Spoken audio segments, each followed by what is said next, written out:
All right, so last hour we kind of went through what's the typical process that a woman or a girl goes through to be at the point where she's vulnerable to fall into the trap of human trafficking, which is under the guise of prostitution. A detective from Las Vegas that I was presenting with basically said that he believed that prostitution was the most misunderstood criminal enterprise in America right now because of everything that's going on behind it. There's so much going on with mortgage frauds and the drug trafficking and gun trafficking. There's so much, it's all intertwined. So anyway, let's move a little bit forward now. You're out of court, whether you're a probation officer, whether you're someone at the front desk, or whether you're a victim's advocate or an attorney or whoever you are. We got our clerk's office here. Thanks for supporting us. They're gonna walk through your door. One thing we're going to talk about is they come down on that second floor and say, hey, I want an expungement. Can you help me with that? And one thing I was thinking about, and you'll see a little bit of video. There's video inside Catch Court here at the end. You'll get to kind of see how I talk. I'm really working hard on being a trauma-informed judge. Okay, so when I talk to someone, really try hard not to make it big me, little you at all. And you know, in government, a lot of times we have that problem where we've got all the power, and you know, person behind the desk is, yeah, what do you want? Well, I think that I need to. There's this thing called a human trafficking. Yeah, I don't have time for you. Here's a form. See you later. You know, so maybe if that person behind the counter that you guys bosses of or whatever knew that they'd been through this, that it's more of a like this. Hi. Welcome to courtroom 12C. I'm Judge Herbert. How can I help you today? Doesn't that feel better than, what are you doing here? You a prostitute? Gosh darn it. You know? Which is what judges all over America are doing, man. You're like, you know, and that's really key. I'm not sure why that's up there or down there, but anyway, so let's talk about a couple things. So someone comes through your door and they are accompanied by an older male figure. I'm going to give you the numero uno. Number one, if you're in a court system and they've got a soliciting background, then that's your number one red flag. But if you're just talking to somebody and they walk through the door with an older boyfriend or an older man, he's going to say, you can see, I can see it coming through the courtroom. Been down there 12 years. It's been down there all these years. I'm finally just seeing it now. Doors open the back of the courtroom. Guy walks in. He's got his he's got his thing out like this, and he's almost right on her. And they walk up. I've seen it. I see it happen. They walk up to the prosecutor's table, and he checks in for her. You know what I'm saying? Hey, I'm a coach. I'm a friend of hers, and I want to know what's going on here. And so if you're a public defender, and then that guy's all up in your grill. You know, what's happening here? You know, what are you doing with the plea? You know, what's going on? If you're a prosecutor, you need to see that because maybe you've got another scenario going on or something more complicated than that's just this drug situation. Let me give you a perfect example. This area is ripe for super sleuthness. That's not a word, but I just made it up. So I'm sitting up there in my I'm a municipal court judge, right? I do 90% of my job is people that don't have a valid operator's license, okay? So I get bored. You know, I'm sitting up there, okay, here we go, another case. So defense attorney comes up, she's got two folders. One's a gray folder, which means criminal file. She's got that tucked way under her arm. Another one's a blue folder, which means a traffic folder. She throws me the blue folder, which is an OVI case on her client, the man. And she says, he's got an OVI case and a domestic violence. We're going to fight the domestic violence. He just wants to get rid of the OVI today. So I open the folder, and everybody knows that I'm this judge on all this stuff, you know. And so she's a brand new public defender. And I was just joking, you know, Tasha, I have a strange sense of humor. So I was just joking around with her. See the facts down here, and I says, oh, it says he was just coming from a strip club. You know I don't like that. She was like, I'll be right back. She goes, hey, they go outside. She comes running up all happy. She's joyous, so joyous. She can't wait to share me. Stephanie, hi, Stephanie. She's so joyous. She puts the file back up. She goes, Your Honor, He was not frequenting that strip club. He was just dropping clothes off for one of the dancers. Right? That makes it 5 million times worse. And I said, boy, I bet I know who the victim is on that domestic violence case. And she opens a folder and she turned beet red like I'm some, omnipotent, guy. Clear, sure enough, right? That's a girl that he's got dancing for him in the club. He's taking her clothes and he's beating the crap out of her. Sorry, Stephanie, President. He's beating the heck out of her on the side, and somehow he got a DV case, right? He's starting to see how it all fits together, so you guys will be able to start fitting this together. And I give this talk to probation officers. I got our probation department, man, they're super sleuthing this now. They're like excited about this. They're like, hey, Judge Herbert, we got this guy. He came in, he admitted with doing all this with these women. What should I do? Hey, call the Human Trafficking Task Force, see where it goes. Hey, I got this woman and she's got this tattoo with that crown on it. What is that? And, hey, that's a gang sign, man. Let's figure this out. Let's start talking to her in a trauma-informed way. Not typical, I'm the probation officer, you're the defendant criminal, and because that'll shut them down right now. If you try to talk to one of these people like this, it'll shut them down. Okay, so significantly, if you don't have the case on and you're just talking to somebody, older man, they're usually dominant, manipulative, that type we're talking about. They can be very submissive, acts withdrawn, answers seem coached. Oh, and that one guy that checked in for that girl, I eventually had her on probation, my probation officer. I got her into catch court, and my catch court director called her house to make an appointment with her. He answered the phone. She says, hey, I want to talk to Brittany or whatever her name was. And he says, why? He says, well, we want to schedule an appointment for her. He says, I keep her schedule. Yes, you know what I'm saying? It's like, it's there, it's been there, you've seen it, but now I'm just telling you, there's some other stuff down there. So if they're young, unexplained absence from school, if they're one of your kids, why aren't they in school? What's going on? What are they doing? Are they starting to become rebels? Are your girls starting to become a rebel? Are they just going through that phase, right, of getting into whatever? You start to see some trauma. Special mark tattoos, I've hit that pretty hard, but it'll be like tattoos that are different, like very different, like, oh, never mind. They start to dress differently, more worldly. They start to talk about stuff more, and hey, I'm doing this, I'm doing that. We went to the mall and we got all this cool stuff. Eye contact, frequent travel. That's a good one, because they will not only just go around Ohio, but they will, guess what? We have this thing called the Muirfield Village Memorial Tournament in Columbus, Ohio. Anybody ever heard of it? Jack Nicklaus's golf course. It's one of the big deals. Our rating, our ads in our back page triple when that golf tournament's in happening. Anybody ever heard of Arnold Schwarzenegger? We have the Arnold Schwarzenegger Classic in Columbus, Ohio. Numbers quadruple. Bodybuilders, bunch of guys out of town with a little bit of expendable money.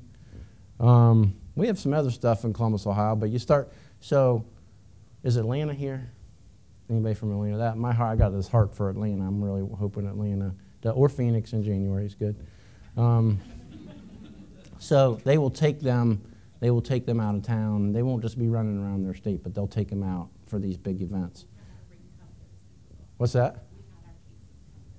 You had it probably huge. Except, sorry, that Yeah. when Super Bowl came to New Jersey, what happened in New York was that 120 women were arrested in like 5 days in big speeds, and that is no Johns, no traffickers.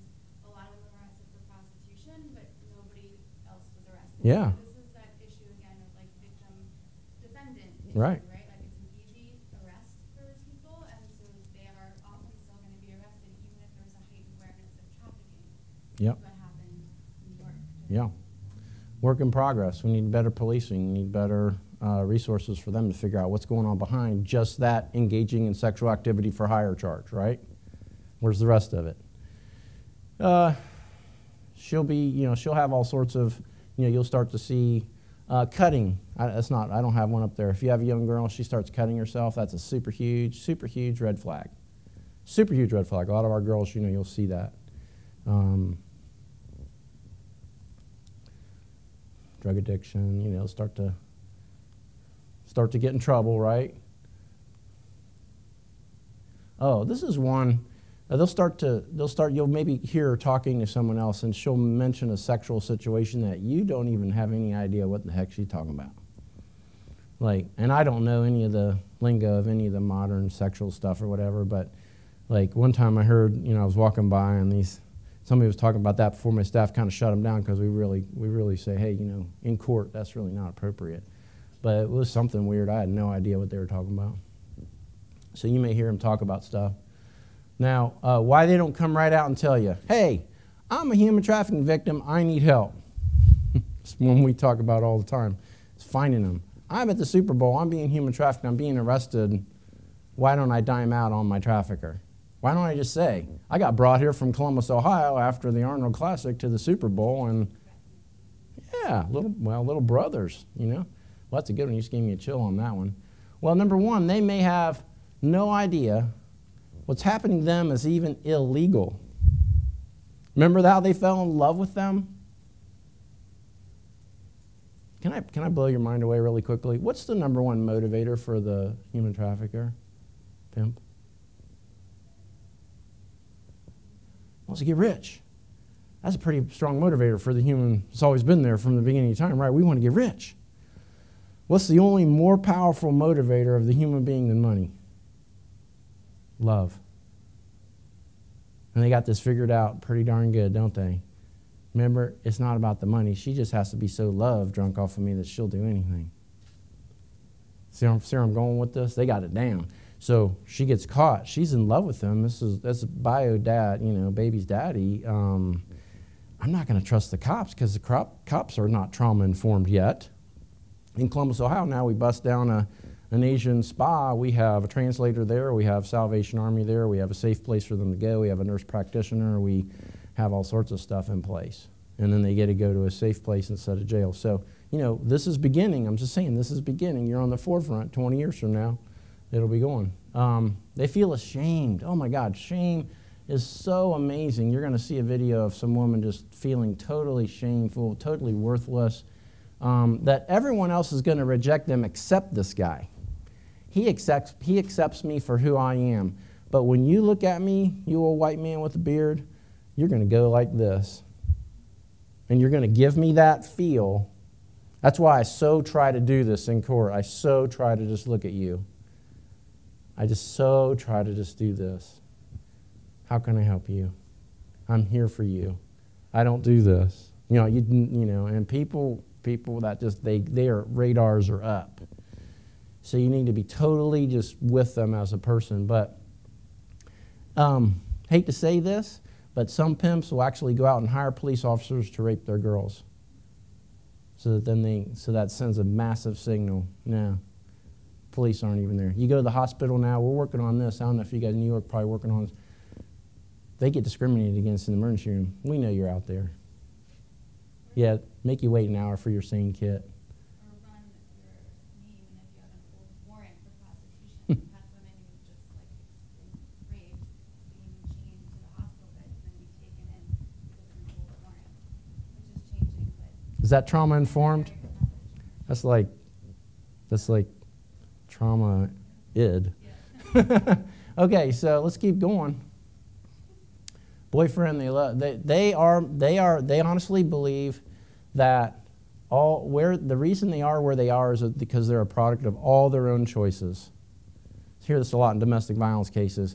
I give this talk to the women in our program every 6 months, and it's a progression. They're in the court, they've been assessed as a human trafficking victim, yet they still don't believe it or understand it. I got a woman about ready to graduate next month, and this last time I did this, she finally broke down and let it all out. She goes, oh my God, you know, that's my story.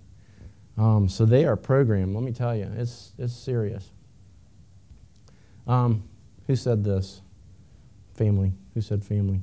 Yeah, they're going to harm their families. Girls, for some strange reason, I'm the only boy whose older sister really didn't care about him. However, if you go to a girl and you say, I'm going to go get your little brother, man, a girl's going to do an awful lot for her little brother, isn't she? And they know that. They know what her weaknesses are. They exploit the living crap out of them. So this is what we talk about, the Stockholm Syndrome is part of what I call the human trafficking syndrome.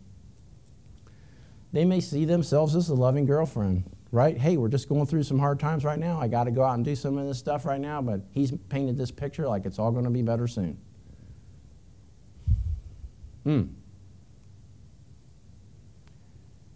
This is the only way they can survive. They can never be anything else. I've got a horrible quote, but I'm never going to say it. But these women believe that they can never be anything else. And this is it. It's kind of like a domestic violence situation. This is very, very closely. We were talking to somebody how the violence against women organizations don't accept prostitution as violence against women. So that's one of the things I'm working on. I like this video. I'm going to play this video for you. This is Judge Hoy in Las Vegas. Anybody from Las Vegas? Okay, good. Because I'm passively aggressive toward him. Uh-oh, we don't have sound. And it's in my heart that I don't want to do this no more. It's the end of the road for me. I don't want to live my life like this no more, feeling the way that I do. Like being a prostitute, it's not what I see myself as in the future no more. I don't want to do that.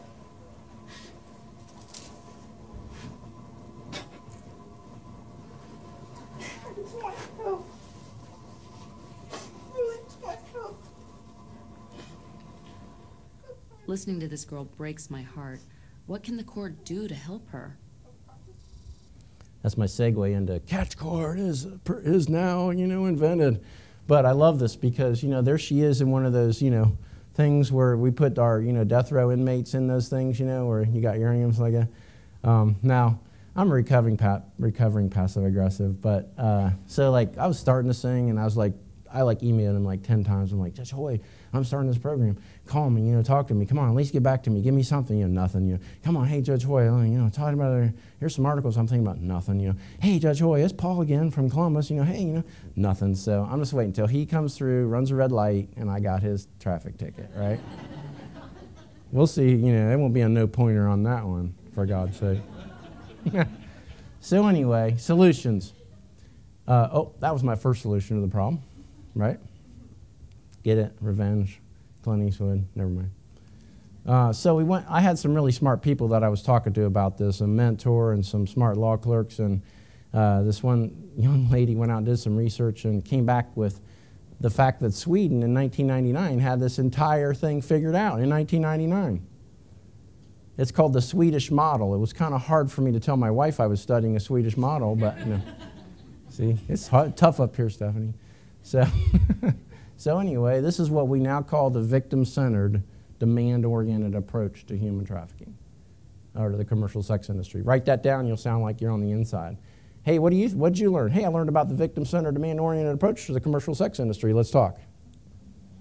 What does that mean? In Sweden, they actually decriminalized the selling of the sex and said, let's put all our resources into going after the buyers of the sex, and let's take our other resources and help the women exit the lifestyle, offer them social services, training, and all this other stuff to let them exit.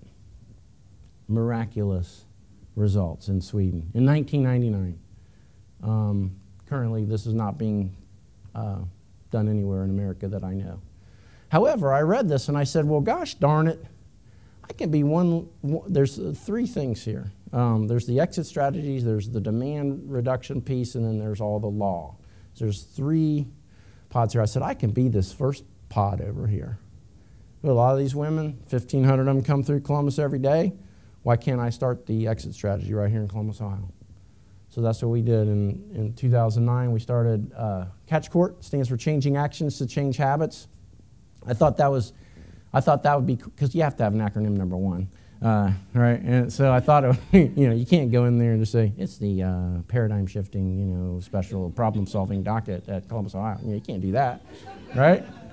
So you catch, And we always say, hey, we're catching you, all sort of stuff.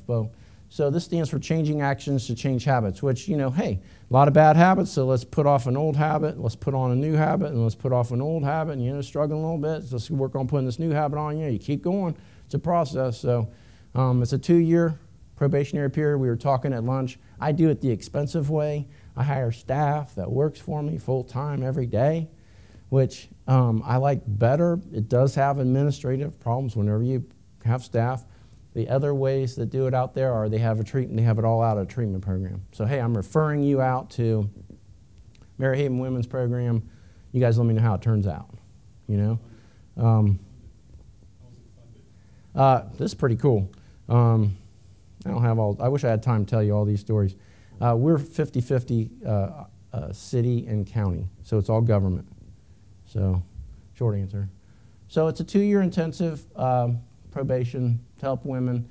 We partner with, we're lucky because we have gender-specific trauma-based treatment in Columbus. I don't know if you guys have that, so that's kind of hard to have in every jurisdiction. You know, women-only, trauma-based services. That's really important, as we've talked. This other organization, I need to update it. It's called Freedom a la carte. That last one is an NGO, a non-governmental organization, sorry. And they came to me and they said, hey, Judge Herbert, you're good on this court and law stuff. You know, Amethyst is great on this treatment stuff, but there's all this stuff in between, and we want to help out there. Well, what do you mean? Well, why don't we get a bunch of volunteers and organize them to go get clothes for the women? Yeah, sounds good. And why don't we bring lunches in to them, and then they can all be in community every Thursday and eat lunch and talk about stuff and do all that? Yeah, sounds good. And why don't we create a mentorship program so each woman in your program can have a trained mentor that they go that walks beside them all the way through? Yeah, sounds good. Hey, why don't we start a food truck that we can start teaching your women how to work, and then that's now blossomed into a full-blown catering company that offers Cause Cuisine that's well known in Columbus, and they're going to open their own restaurant. And they currently hire 17 of our women. Then offshoot is now called, she has the name Clean Turn, which is a cleaning service that hires the rest of our women. So this thing is just like, and why? You'll see it in the videos. They are so grateful. They show up on time. They work their butts off. They're thankful when they get their first paycheck and their second paycheck and their third paycheck. They continue to show up on time. They're amazing. They're amazing. Amazing. I love to be around them. So it keeps me going, not the no-ops cases. It's these cases, all right? So I now recognize prostitution as violence and exploitation against women and girls, and I try to go as far over the country as I can telling everybody that. So thank you for having me here to share this. I'm going to show you a video which will kind of show you all this. Women Helping Women is probably the most usable tool anybody will ever find. That's one that you really need. So we have all this stuff going on, but we have peer mentors, women who've graduated the program that have been now employed to be peer mentors with the ladies in. And it's so weird, you know, so weird, like, what's your, Tina? So like, you could be in here in court and I could be as trauma-informed judge as I could be. I'm like, hey Tina, you know, you've just been doing so great and everything you're doing is just wonderful.